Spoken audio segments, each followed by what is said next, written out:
শুভ সকাল বন্ধুরা। আমি আপনাদের সবসময় যেটা বলেছি সেটা হচ্ছে ডেসক্রিপটিভ কারেন্ট অ্যাফেয়ার্স বা ডেসক্রিপটিভ ইংরেজি স্টাডি মেটেরিয়াল তৈরি করার জন্য সর্বভারতীয় ইংরেজি সংবাদপত্রের খবরের কাগজগুলো আমায় দেখতে হয়। তা সেটা দেখতে গিয়ে যে খবরটা চোখে পড়লো সেটা হচ্ছে ভারতবর্ষের মধ্যে প্রথম রাজ্য হিসাবে তেলেঙ্গানা হচ্ছে এমন একটা স্টেট হলো যারা শিডিউল কাস্ট ক্যাটাগরির মধ্যেও সাব কোটা চালু করলো। টেলিগ্রাফ বলছি, টাইমস অফ ইন্ডিয়া তারা যে শিরোনামটা দিয়েছে সেটা হচ্ছে first in India Telangana effects quota within quota for schedule caste. যেটা বলা হচ্ছে যে তেলেঙ্গানা ভারতবর্ষের মধ্যে প্রথম এরকম একটা রাজ্য হলো যারা শিডিউল কাস্ট ক্যাটাগরির মধ্যেও ইমপ্লিমেন্ট করেছে সাব ক্যাটাগরাইজ। কি করে করেছে না, তারা এই যে 59টা সাবকাস্ট রয়েছে সেটাকে 3টে ভাগে ভাগ করে দিয়েছে। এবার এই যে 3টে ভাগে ভাগ করে দিয়েছে সেটার জন্য তারা schedule caste rationalisation of reservation act 2025 এটার মাধ্যমে এই কাজটা করেছে। এবং এটার যে গেজেট নোটিফিকেশন জারি হয়েছে সেখানে বলা হচ্ছে যে এই সাবকাস্টগুলোকে ভাগ করা হচ্ছে 3টে ক্যাটাগরিতে। প্রথম ক্যাটাগরিতে 15টা সাবকাস্ট থাকবে, দ্বিতীয় ক্যাটাগরিতে 18টা সাবকাস্ট থাকবে এবং তৃতীয় ক্যাটাগরির মধ্যে 26টা সাবকাস্ট থাকবে।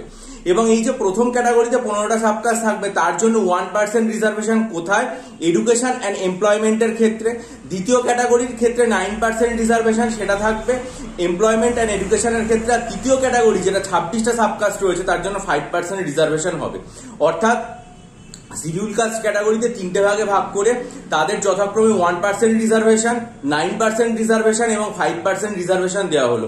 আমার মনে হয় যে এটা সামনের যে পরীক্ষাগুলো রয়েছে কারেন্ট অ্যাফেয়ার্স এর ক্ষেত্রে এটা পরীক্ষাতে প্রশ্ন হিসাবে আসতে পারে, বা ডেসক্রিপটিভ কারেন্ট অ্যাফেয়ার্স এর ক্ষেত্রেও এটা কিন্তু আসতে পারে। এই যে ভারতবর্ষের মধ্যে প্রথম কোন রাজ্য শিডিউল কাস্টের মধ্যে সাব ক্যাটাগরাইজেশন চালু করলো এবং সেটার যে ডিটেল যে ব্যাপারটা যে তারা যে চালু করেছে এবং মুখ্যমন্ত্রীর কাছে রিপোর্ট জারি হয়েছে এটার সংক্রান্ত কবে আর কি মানে এই যে বিলটা সেটা পাস হয়েছে, এইটা পুরো জিনিসটা কিন্তু আমার মনে হয় যে আপনাদের একবার ভালো করে জেনে রাখা দরকার। কারণ সেটা ডেসক্রিপটিভ কারেন্ট অ্যাফেয়ার্স এবং তার পাশাপাশি যে ওয়ান লাইনার কারেন্ট অ্যাফেয়ার্স সেটার জন্য আসতে পারে। আর আমরা সবাই জানি যে আমাদের যে ওবিসি সংক্রান্ত কেস সেটা সুপ্রিম কোর্টে চলছে।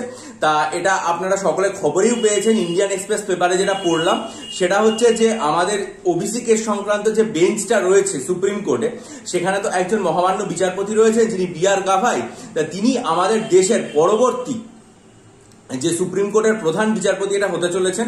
বর্তমানের প্রধান বিচারপতি সঞ্জীব খান্না তার সাকসেসর হিসাবে তার নামই দিয়েছেন এবং সেটা আস্তে আস্তে অ্যাপ্রুভ হয়ে গেলে এই বি.আর. গাভাই পরবর্তীকালে আমাদের ভারতবর্ষের প্রধান সুপ্রিম কোর্টের প্রধান বিচারপতি হবে। এখন দেখা যাক ওবিসি কেসটা তার কাছে চলছে এবং পরবর্তী জুলাই মাস নাগাদ এই কেসটা আবার সুপ্রিম কোর্টে ওঠার কথা রয়েছে। তাহলে সেটা তার বেঞ্চেই থাকে না পরবর্তীকালে তিনি প্রধান বিচারপতি হওয়ার পর অন্য কোনো বেঞ্চের ক্ষেত্রে এই জিনিসটাকে দায়িত্ব বন্টন করেন। যাই হোক, সেটার দিকে আমাদের নজর থাকবে এবং এটাও কিন্তু আমাদের কারেন্ট অ্যাফেয়ার্স এর ক্ষেত্রে খুব গুরুত্বপূর্ণ অংশ, সেই জন্য আপনাদের সামনে তুলে ধরলাম।